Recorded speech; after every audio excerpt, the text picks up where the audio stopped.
Close your eyes and let the noise of the modern world drift away. Tonight, we travel to a land where legend and history meet, where a small village beside a river would one day command the known world.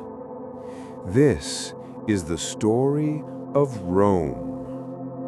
As always, I choose not to include ads in my videos, so you can relax and drift off peacefully without distractions after a long, busy day. It's more important to me that you rest well than to earn from ads. Before we begin, I'd love to know where are you listening from and what time you are now, down below in the comments. I love seeing where everyone's tuning in from. Whether you're settling in for the night or just curious about where these legends came from, I'm glad you're here. Also, share which stories you'd love to hear next, and don't forget to subscribe and share it to someone who loves it too. Long before the marble columns, the mighty legions, and the glory of empire, there was only a quiet stretch of land along the Tiber River. It was a place of shepherds and hills, forests and wild beasts. Yet from this humble valley, destiny was already stirring. According to legend, two brothers were born of both divine and mortal blood, Romulus and Remus. Their tale begins with betrayal, exile, and the will of the gods. Abandoned as infants upon the riverbank, they were said to be rescued by a she-wolf who nursed them beneath the shade of a fig tree. Later, raised by a shepherd, the twins grew strong, bold, and filled with ambition. But even legends can be cruel. When the time came to build their own city, a bitter quarrel divided them. In anger and pride, Romulus struck down his brother and thus became the first king of the new city, Rome, named in his honor. It was the year 753 BC, as the Romans would later record. In those early centuries, Rome was not yet the mighty power it would become.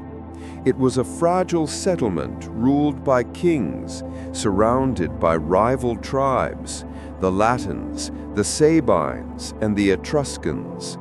Yet even then, there was something different about the Romans. They believed deeply in discipline, loyalty, and fate, values that would one day define an empire. The Etruscans brought with them art, architecture, and religion. From them, Rome learned to build roads, temples, and walls. But the Romans had their own strength, an unyielding sense of duty.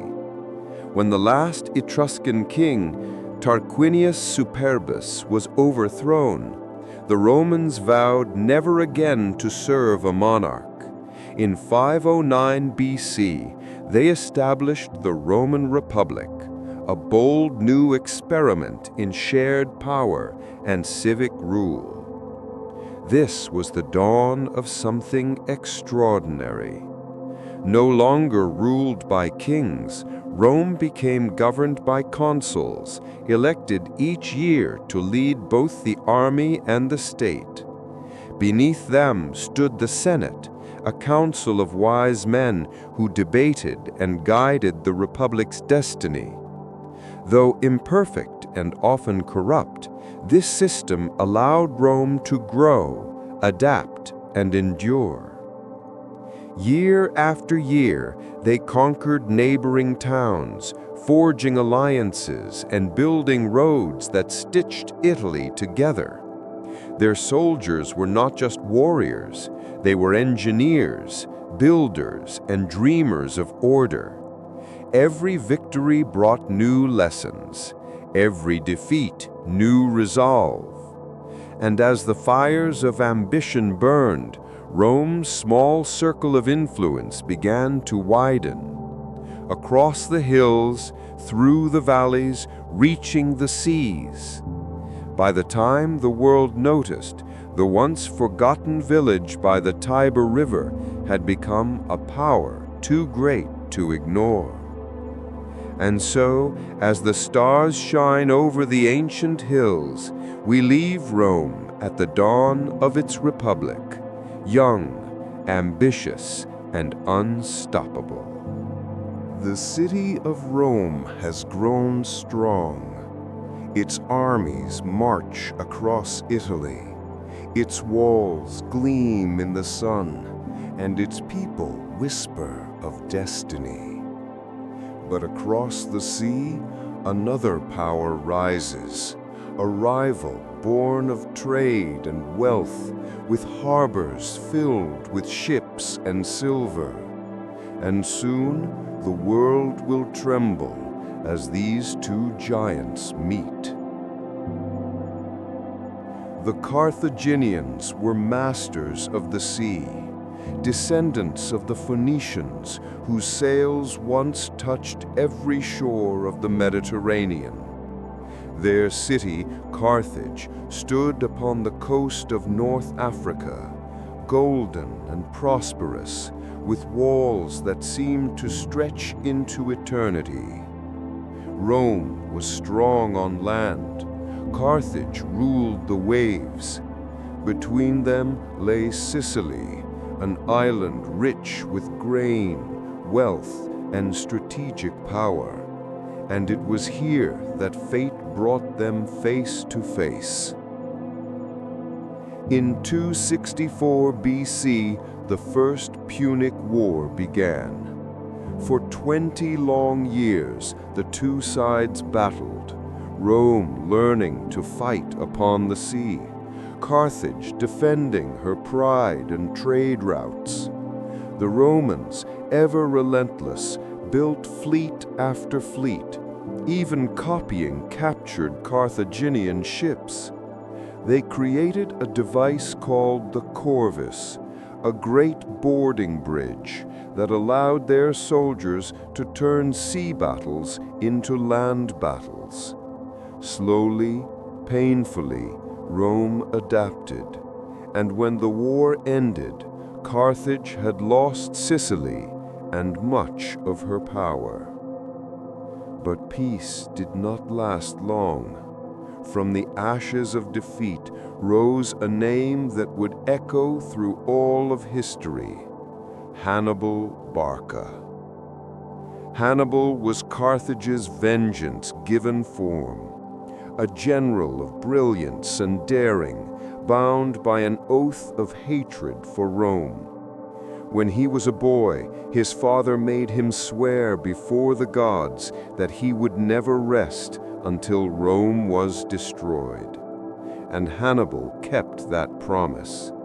In 218 BC, he led his army and his war elephants across the frozen Alps, through blizzards and ambushes into the heart of Italy itself. It was a journey so impossible that even his enemies marveled at it. Many of his men died along the way, but those who survived emerged as shadows of iron, ready to bring Rome to its knees. At Cannae, Hannibal achieved one of the most devastating victories in military history. The Roman legions were surrounded, crushed from all sides. Tens of thousands fell in a single day. Rome trembled. For a time, it seemed as if the eternal city might truly fall. But Rome did not surrender. They rebuilt, rearmed, and learned from their mistakes. Under a young commander named Scipio, the tide began to turn.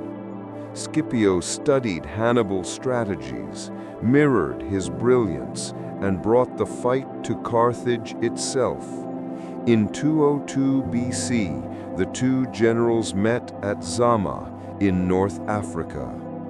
The battle was fierce, but this time Rome prevailed. Carthage was broken. Hannibal fled into exile, and the once great city was forced to kneel before its conqueror. A generation later, Rome returned once more, and in the Third Punic War, they finished what they had begun. After 3 years of siege, Carthage fell.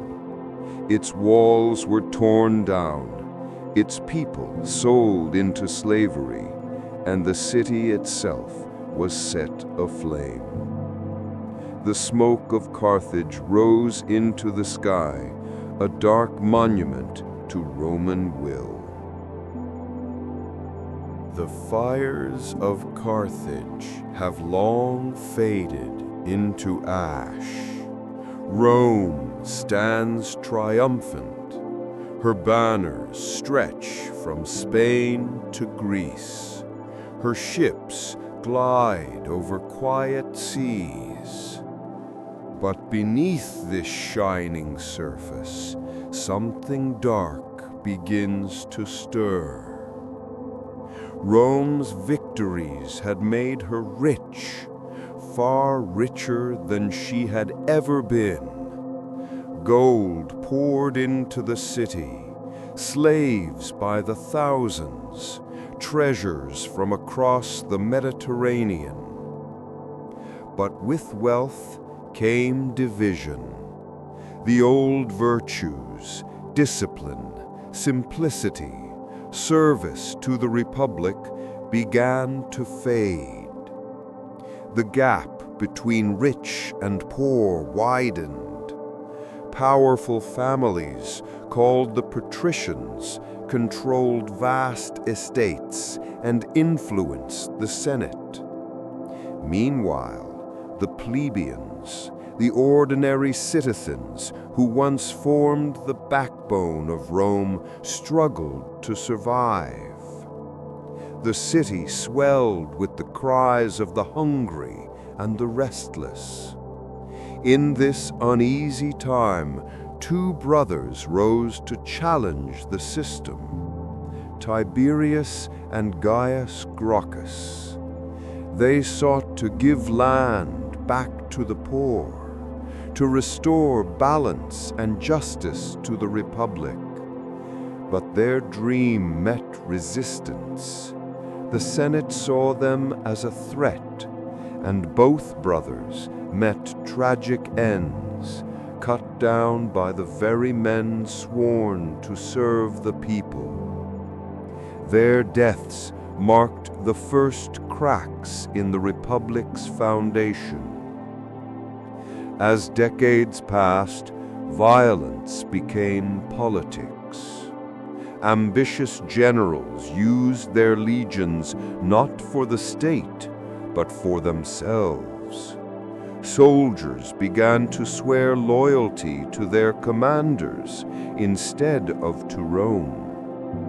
Among these leaders were names that would echo for centuries: Marius, Sulla, Pompey, and a young man destined for greatness, Julius Caesar.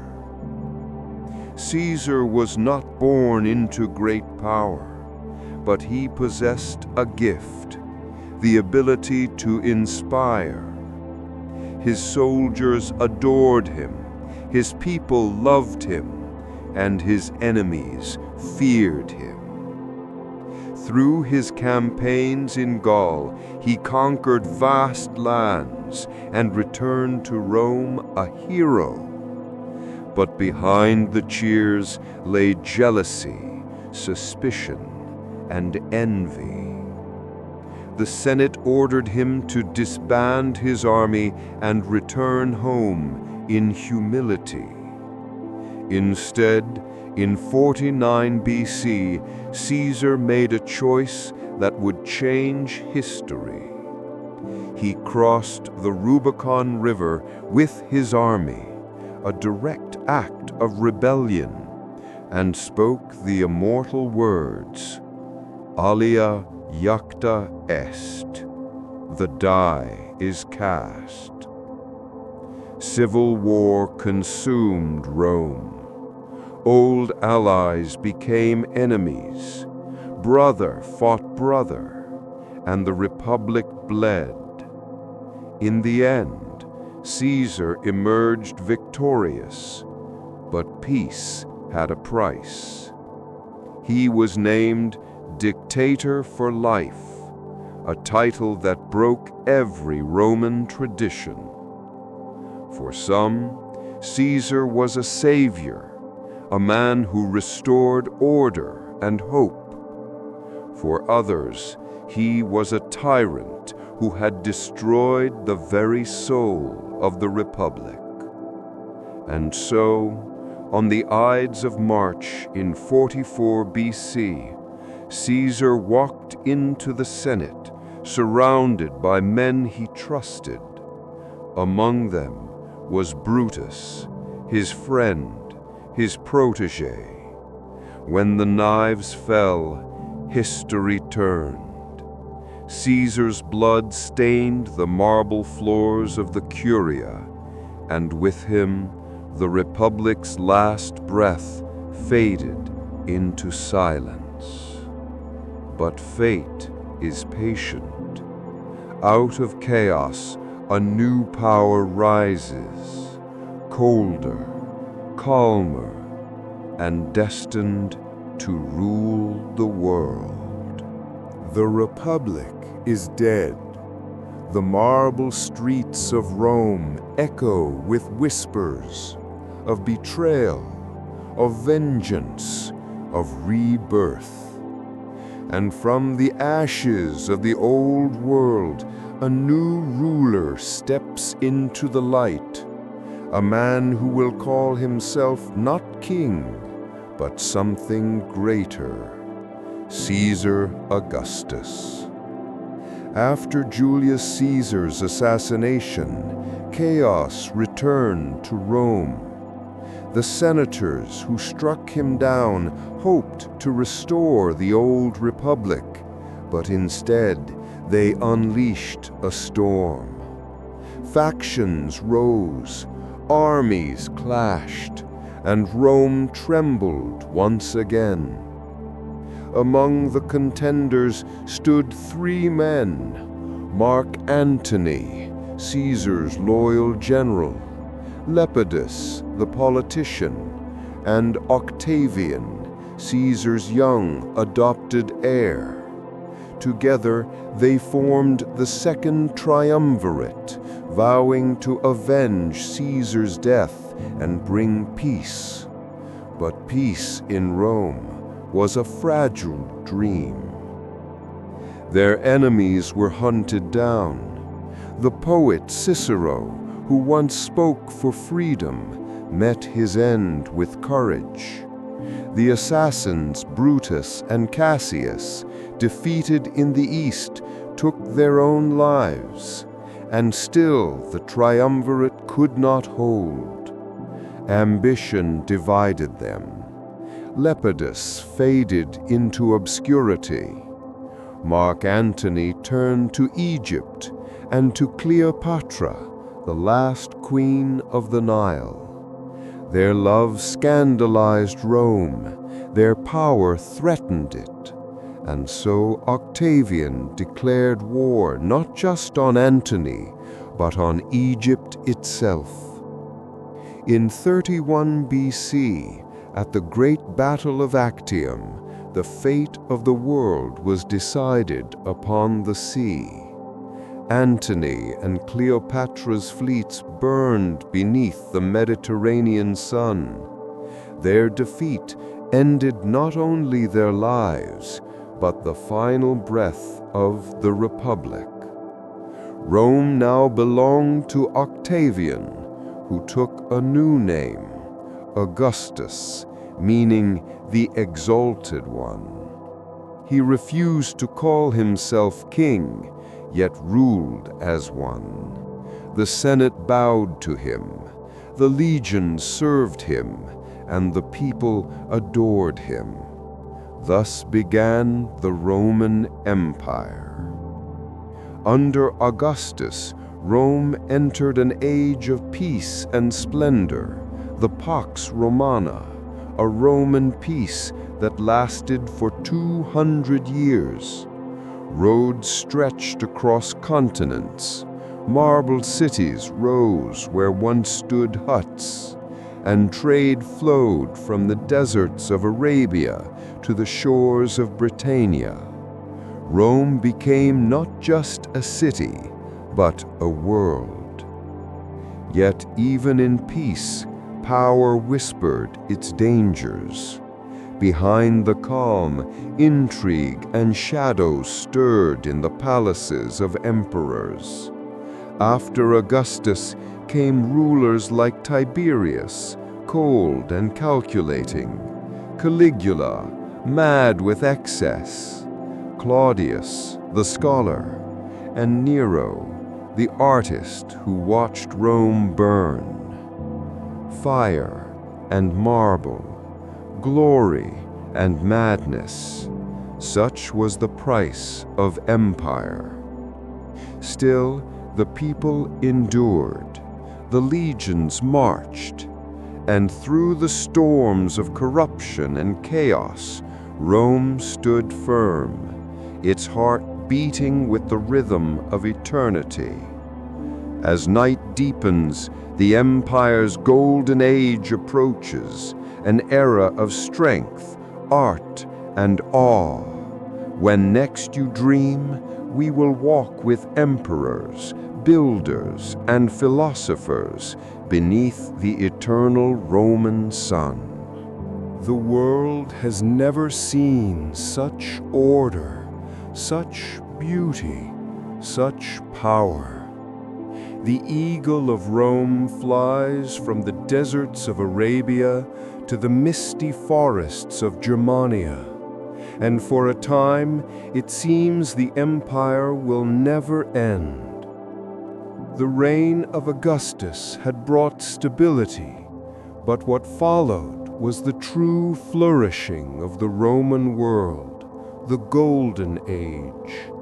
The city of Rome itself became the jewel of civilization. Marble temples glowed in the morning sun. Aqueducts carried water across valleys, and bustling markets echoed with the voices of every land under Roman rule. Poets sang of heroes and gods. Virgil wrote the Aeneid, weaving the tale of Rome's divine origin. Ovid spoke of love and transformation. Livy chronicled the city's mighty past, believing that Rome's destiny was guided by fate itself. This was an era when art and empire walked hand in hand. But it was not just poets who defined the age. It was the emperors who ruled it. Among them stood Trajan, whose legions marched farther than ever before, conquering Dacia, crossing the Danube, and filling Rome's coffers with gold. He was called Optimus Princeps, the best ruler. Then came Hadrian, the builder. He traveled across the vast empire, leaving behind monuments that still stand today. The Pantheon, a temple of perfect harmony, and far in the misty north, the great Hadrian's Wall, marking the edge of the known world. Under Antoninus Pius and Marcus Aurelius, Rome knew rare peace, decades without major war. Trade flourished, knowledge deepened, and laws grew fairer. Philosophy, too, found its emperor, Marcus Aurelius, the philosopher king, who wrote meditations while leading his armies in the cold northern frontiers.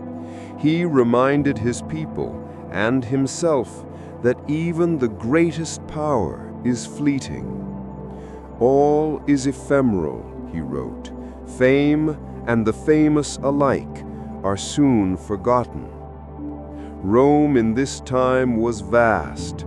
Over 60 million souls lived under her protection. Roads stretched like veins through continents. Ships carried olive oil, wine, and silk across calm seas.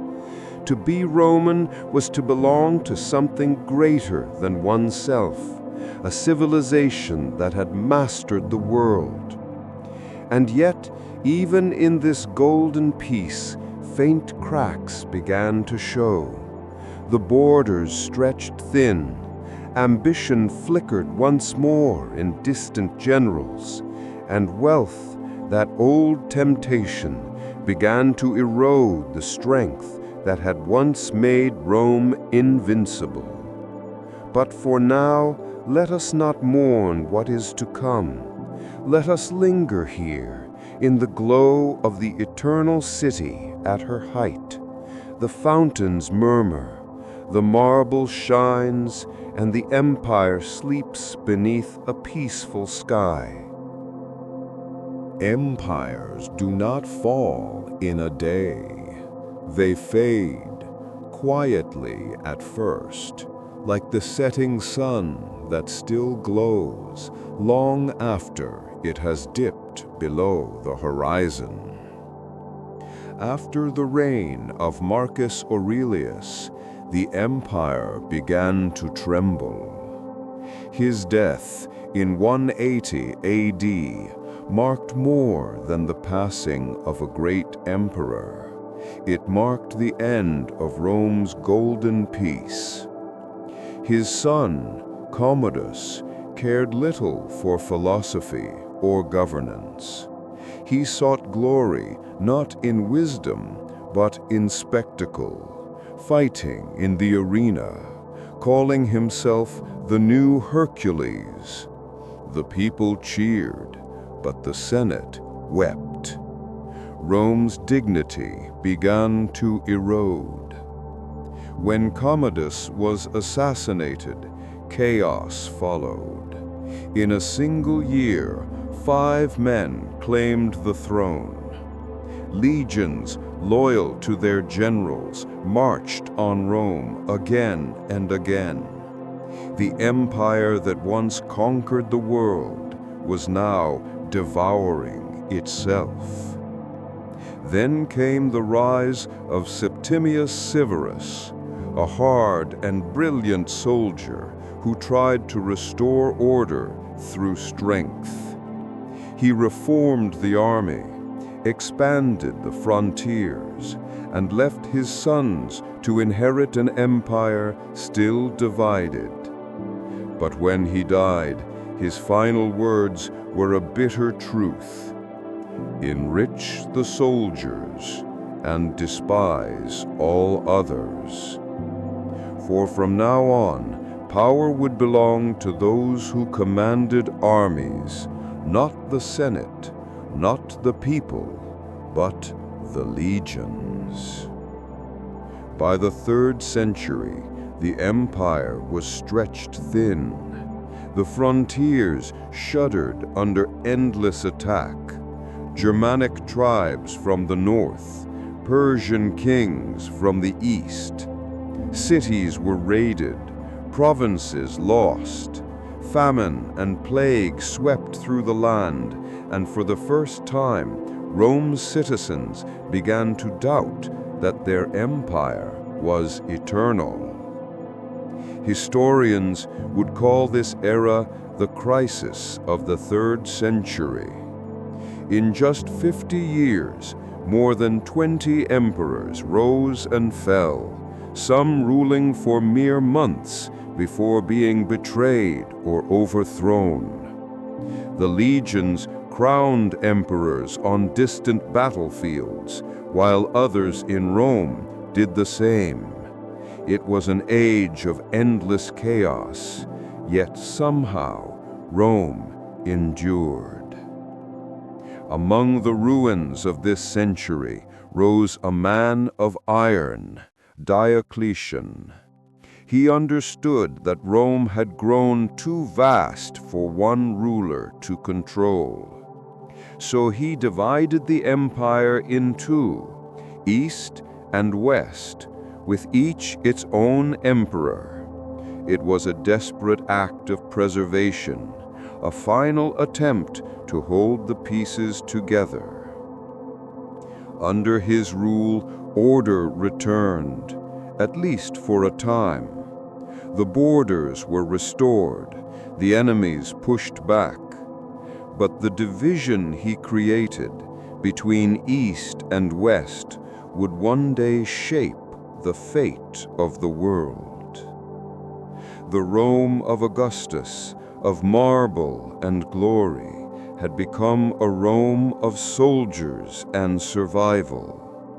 The world had changed, and so too had its empire. Still, the eternal city stood, proud, weary, and waiting. Beyond the frontiers, new powers stirred: Goths, Vandals, Huns, names that would soon echo through history like thunder. There comes a time when even the mightiest must bow to change. The gods grow silent, the legions grow weary, and the eternal city begins to fade into memory. After Diocletian's division of the empire, peace returned briefly, but the seeds of separation had been planted. The Eastern Empire, rich and stable, thrived from the great city of Constantinople, the bridge between Europe and Asia. The Western Empire, however, weakened. Its lands were vast, its people weary, its coffers nearly empty. Then came Constantine the Great. He saw the chance to reunite what was broken. Through battle and faith, he restored control over both East and West, and in 312 AD, at the Battle of the Milvian Bridge, he saw a vision in the sky. In this sign you will conquer. The sign of the Christian cross. Constantine embraced the new faith, and Rome, once devoted to Jupiter and Mars, began to turn toward Christianity. Temples became churches. The gods of old faded into myth, and a new spiritual light rose across the empire. But though the soul of Rome was reborn, its body was failing. When Constantine died, the empire once again split between his heirs. The East grew stronger, the West grew weaker, and beyond the Rhine and the Danube, vast tribes waited: Goths, Franks, Vandals, Huns, watching the old empire decay. The first great blow came in 410 AD, when the unthinkable happened. The city of Rome itself was sacked by the Visigoths under Alaric. For the first time in 8 centuries, foreign soldiers marched through her streets. The world trembled.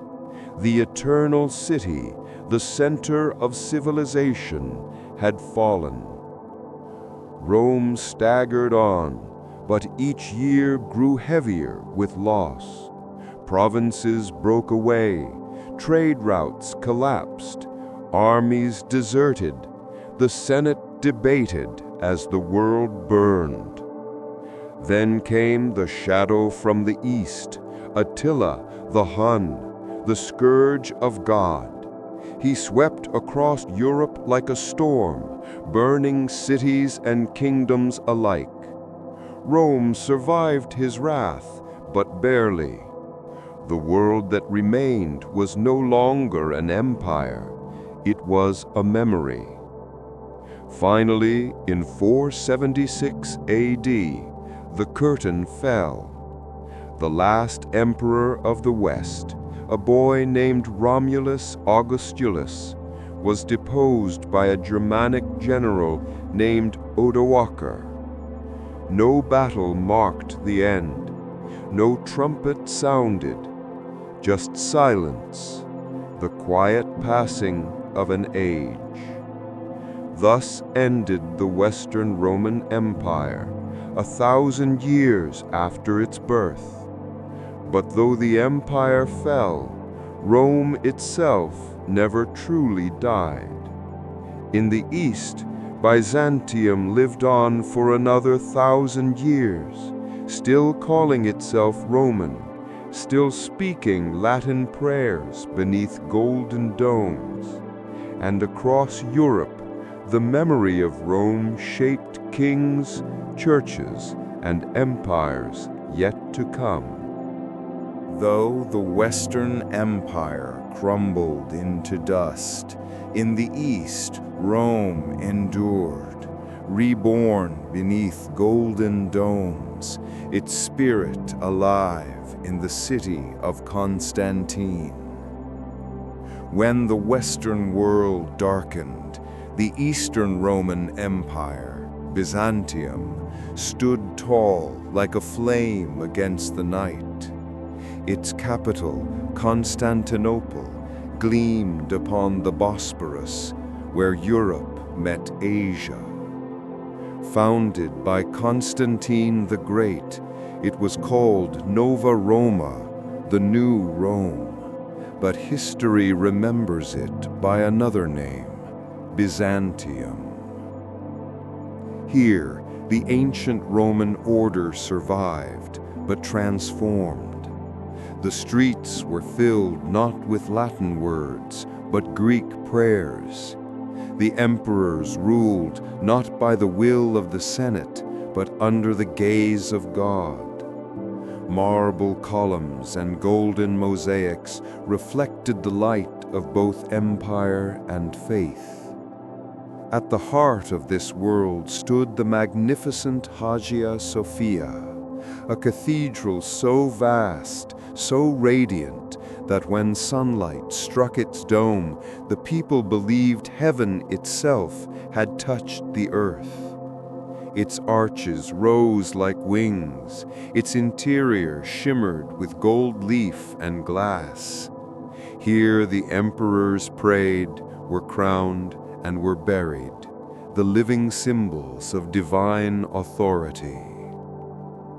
Under emperors like Justinian the Great, Byzantium flourished. He reclaimed lost lands, codified Roman law into the Corpus Juris Civilis, the foundation of legal systems that would guide nations for centuries to come. He dreamed of restoring the empire to its former glory, but even Justinian could not turn back the tides of time. For centuries, Byzantium stood as a bridge between worlds, a guardian of Roman heritage, Greek knowledge, and Christian faith. While the West struggled through the shadows of the Dark Ages, the scholars of Constantinople preserved the wisdom of Plato, Aristotle, and the Caesars. But even the brightest flame flickers. In 1204, crusaders, meant to fight for Christ, turned their swords upon the very city they swore to protect. Constantinople was plundered, its treasures stolen, its glory dimmed. Though it rose again, it would never truly recover.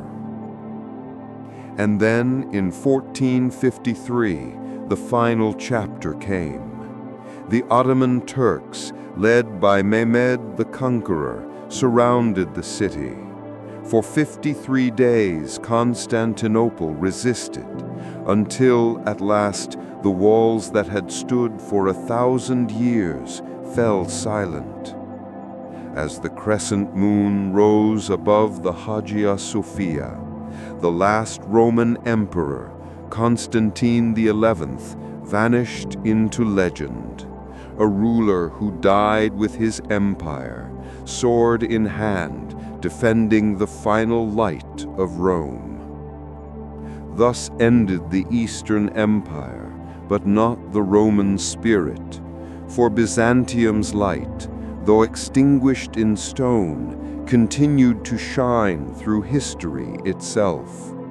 Its art inspired the Renaissance, its theology shaped the Orthodox Church, and its memory of beauty, endurance, and divine purpose became a lasting flame, carried by all who dream of civilizations that refuse to die. Empires crumble, marble fades, but ideas endure. Rome was not merely a city, nor even an empire. It was a way of seeing the world. Long after her banners fell and her legions vanished, Rome never truly died. Her body turned to dust, but her spirit became the foundation of the world that followed. Everywhere you look, in laws, in language, in architecture, in the very rhythm of our civilization, you can still hear her heartbeat. Roman law and the order of the world. When Justinian gathered centuries of decrees into the Corpus Juris Civilius, he preserved the Roman belief that even rulers must answer to law, that civilization is not the rule of might, but of justice. That same belief still shapes courts, nations, and government today. From Europe to the Americas, every courtroom echoes the voice of Rome. Let justice be done, though the heavens fall. Language and thought. The tongue of Rome, Latin, did not vanish with her empire. It became the root of the Romance languages, Italian, Spanish, French, Portuguese, and Romanian. Even English, far from the Tiber, carries thousands of Roman words in its bones. Through language, Rome still speaks, in poetry, in prayer, in the very words we use to describe reason, power, and love. Architecture and vision. Look to the world's cities, and you will find Rome everywhere. In the marble domes of Washington, in the arches of Paris, in the colonnades of London. The Romans taught us that stone could become eternal, that beauty could serve power, and that civilization itself could be carved from ambition. The birth of Europe. When Rome fell, the world she left behind slowly reshaped itself. Tribes became kingdoms. Kingdoms became nations. And those nations, bound by the memory of the empire, became Europe. The roads she built connected not only cities, but ideas. Her vision of unity, law, and shared destiny became the dream of generations to come. Rome was the mother of Europe, and through Europe, the mother of the modern world. The dream of empire. Throughout history, rulers and dreamers alike have looked back to Rome. Charlemagne called himself Emperor of the Romans. The British built roads and forums in imitation of her. Even in faraway lands from America to Asia, the image of Rome, her discipline, her grandeur, her destiny, became the symbol of empire itself. Yet perhaps the truest legacy of Rome is not in conquest, but in the idea that humanity can build something greater than itself, a structure of thought, art, and law that outlasts time. So now, as we close our eyes and drift toward sleep, imagine the Tiber River under moonlight. The city lies in ruins, yes, but listen closely. The wind still carries Latin whispers. The marble still glows faintly beneath the stars. And in that silence, you can feel it, the heartbeat of a world that never truly ended. Rome is not gone. Rome is within us, in every word we speak, every law we follow, every dream we dare to build. For though the empire fell, the idea of Rome remains eternal.